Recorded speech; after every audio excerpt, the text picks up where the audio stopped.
নমস্কার বন্ধুরা।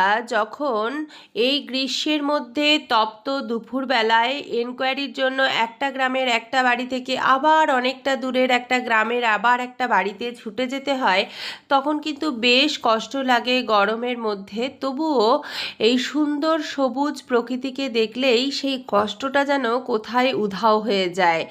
একদমই বন্ধুরা, এই সুন্দর সবুজ প্রকৃতিকে অনুভব করতে করতে, উপলব্ধি করতে করতে, প্রকৃতির মাঝে হারিয়ে যেতে যেতে সময়টা কেটে যায়, যাওয়া আসার সময়টা। আর যেটুকু টাইম এনকোয়ারি করি তো ঠিক আছে, কোনো অসুবিধা নেই।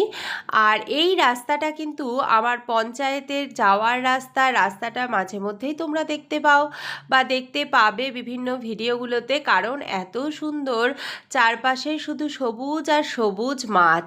তো ওই জন্য আমি ভাবলাম পথ চলতে চলতে এই এত সুন্দর সবুজ দৃশ্য একটু তোমাদের সাথেও শেয়ার করার জন্য ভিডিও করে নেব। এই যে প্রাকৃতিক দৃশ্য, এই রাস্তা তোমাদের কেমন লাগে অবশ্যই আমাকে কমেন্ট করে জানাবে কিন্তু। আর ভিডিওগুলো ভালো লাগলে লাইক শেয়ার করতে ভুলবে না কিন্তু বন্ধুরা। হ্যাঁ বন্ধুরা, এই প্রকৃতি কিন্তু আমাদের মনটা অনেকটা ভালো করে দেয়, দুঃখটাও কমিয়ে দেয়। সকলকে অনেক ভালোবাসা।